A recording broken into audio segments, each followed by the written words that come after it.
Pasifik atau yang dikenal dengan nama Perang Asia Timur Raya yang berlangsung selama 4 tahun, Jepang mengalami beberapa kekalahan dan menuju ambang kehancuran. 7 September 1944, Jenderal Kuniaki Koiso di hadapan parlemen Jepang berjanji untuk memerdekakan Indonesia bila mencapai kemenangan dalam Perang Pasifik. Tujuannya mendapat bantuan Indonesia dalam perang tersebut. Kaum Pergerakan Nasional menyambut hangat janji kemerdekaan oleh Jenderal Koiso. Anggota Badan Penyelidik Usaha-Usaha Persiapan Kemerdekaan Indonesia (BPUPKI) dilantik oleh Jenderal Kumakichi Harada. Rajiman Weddiodiningrat, tokoh Pergerakan Nasional, ditunjuk sebagai ketuanya. Tapi, tidak semua petinggi militer Jepang sepakat dengan pelantikan BPUPKI. Misalnya Jenderal Izagaki dan Yuichiro Nagano. Keberatan dua jenderal itu tidak berarti banyak. Mayoritas petinggi militer Jepang tetap mendukung BPUPKI. Sidang BPUPKI dari 29 Mei sampai 1 Juni 1945 pun berjalan mulus. Setelah bersidang 2 kali, kerja BPUPKI berakhir dengan baik, sesuai harapan Jenderal Kumakichi Harada. BPUPKI lalu dibubarkan oleh Jenderal Terauchi Hisaichi, diganti jadi Panitia Persiapan Kemerdekaan Indonesia (PPKI) 7 Agustus 1945. 21 nama anggota PPKI diumumkan. Sebagian besar berasal dari BPUPKI. Mereka sudah bersiap sidang pada 16 Agustus 1945. Soekarno, Hatta, dan Rajiman Weddiodiningrat wakil PPKI terbang ke Dalat, Vietnam 12 Agustus 1945. Di tengah kabar pengeboman Hiroshima dan Nagasaki di Jepang, Jenderal Hisaichi Terauchi, Panglima Angkatan Perang Jepang di Asia Tenggara, menyambut kedatangan mereka. Jenderal Terauchi berkata bahwa PPKI bisa segera memproklamasikan kemerdekaan Indonesia. Kabar gembira tepat pada hari ulang tahun Hatta. Mereka semua senang, kemerdekaan sudah di depan mata. Sepulang dari Vietnam, sejumlah pemuda dari organisasi Angkatan Pemuda Indonesia API membawa Soekarno dan Hatta ke Rengas Dengklok pagi hari 16 Agustus 1945. Dalihnya, situasi Jakarta genting, Bung. Pemuda mendesak Soekarno dan Hatta segera memproklamasikan kemerdekaan Indonesia. Jepang sudah menyerah, kata para pemuda. Soekarno dan Hatta terkejut, tapi Soekarno enggan memenuhi permintaan para pemuda.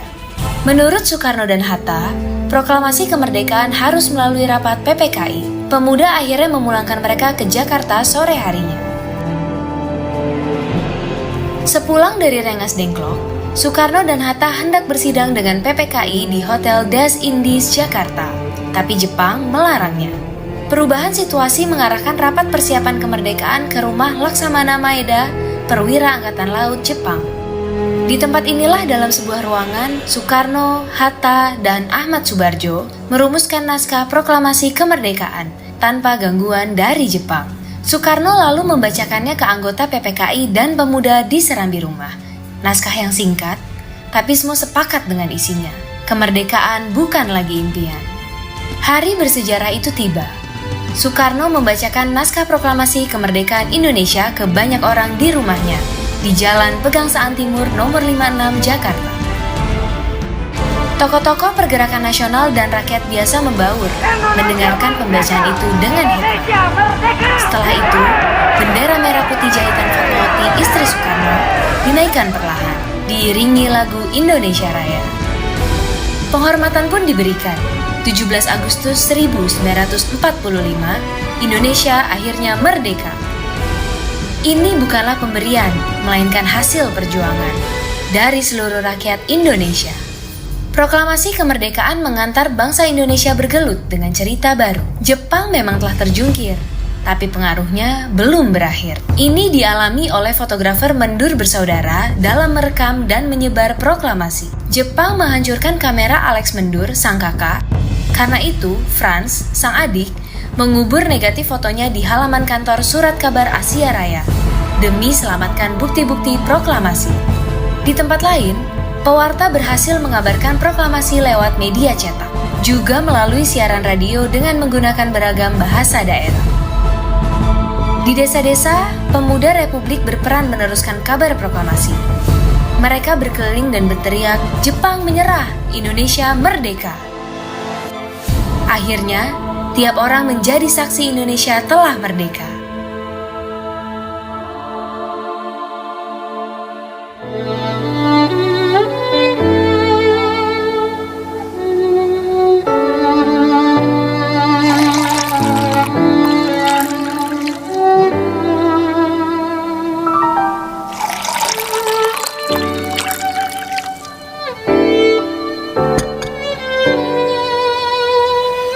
Iko, masih disimpan? Selalu.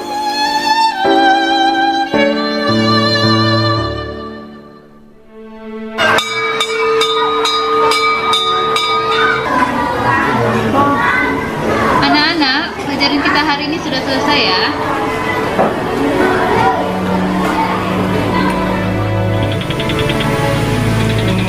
Namaku Eka. Ini akan menjadi kebanggaan bagiku. Besok, merah putih ini akan berkibar di tanganku untuk pertama kali.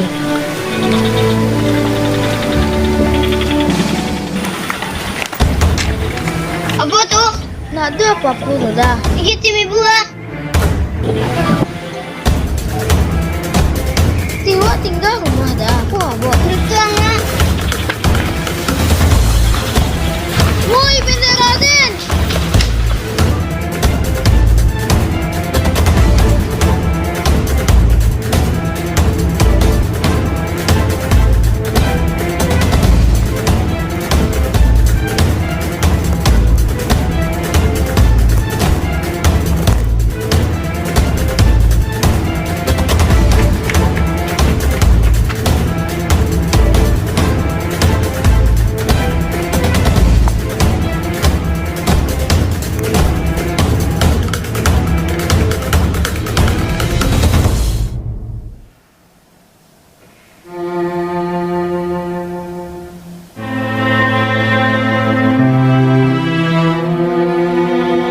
suatu hari nanti, aku akan mengibarkannya di hadapan pemimpin negeri ini.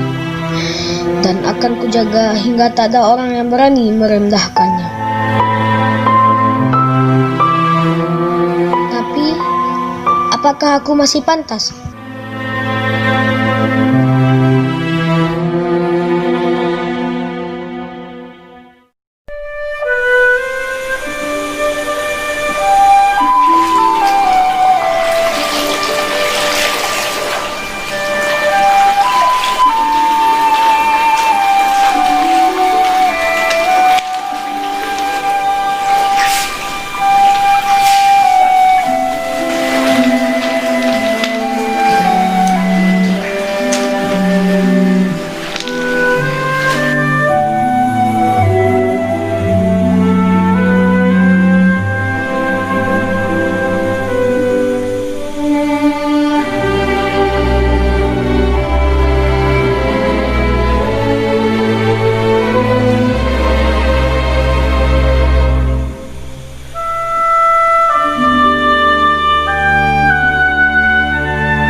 Lalok lah Lena.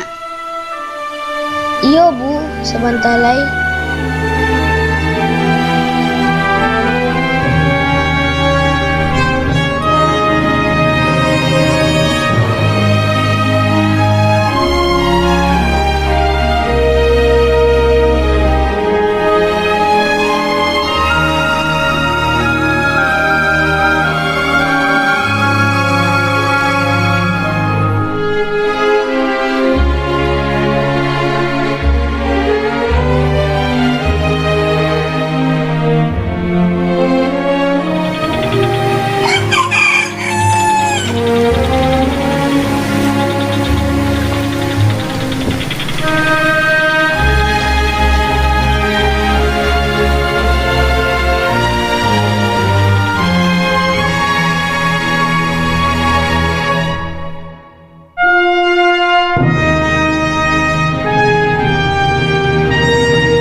hari ini aku bisa mengibarkan bendera.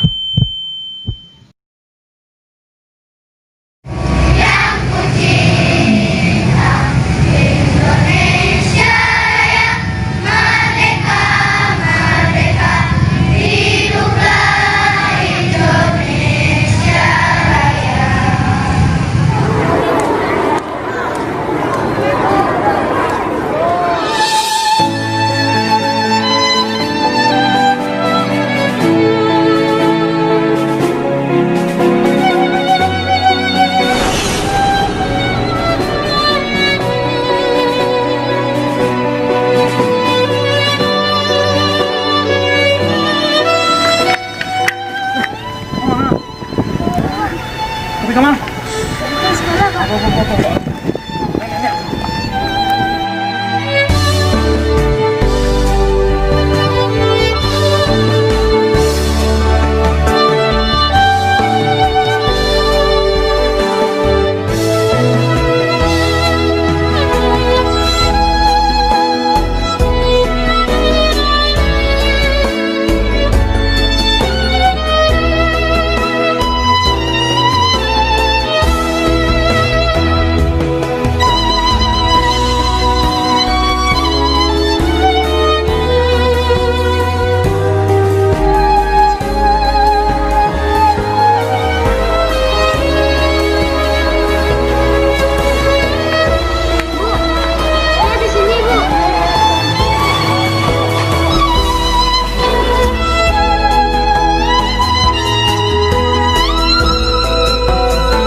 Oke.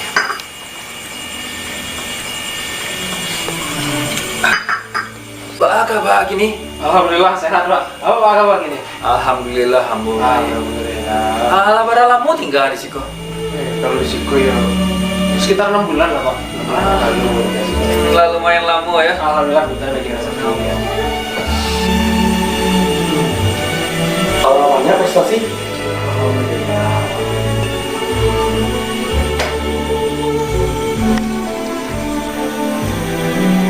Iko masih disimpan. Selalu, Pak.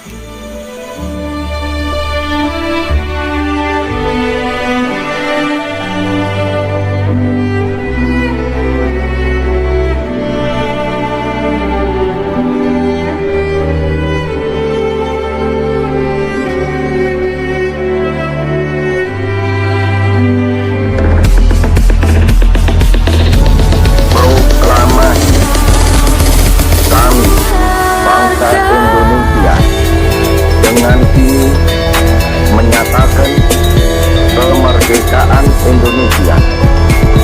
Hentikan semua kegiatan dan aktivitas saudara selama 3 menit saja pada tanggal 17 Agustus 2020 pukul 10:17 waktu Indonesia bagian Barat. Ambil sikap sempurna, berdiri tegak untuk menghormati peringatan detik-detik proklamasi. Dirgahayu Republik Indonesia, 75 tahun Indonesia maju.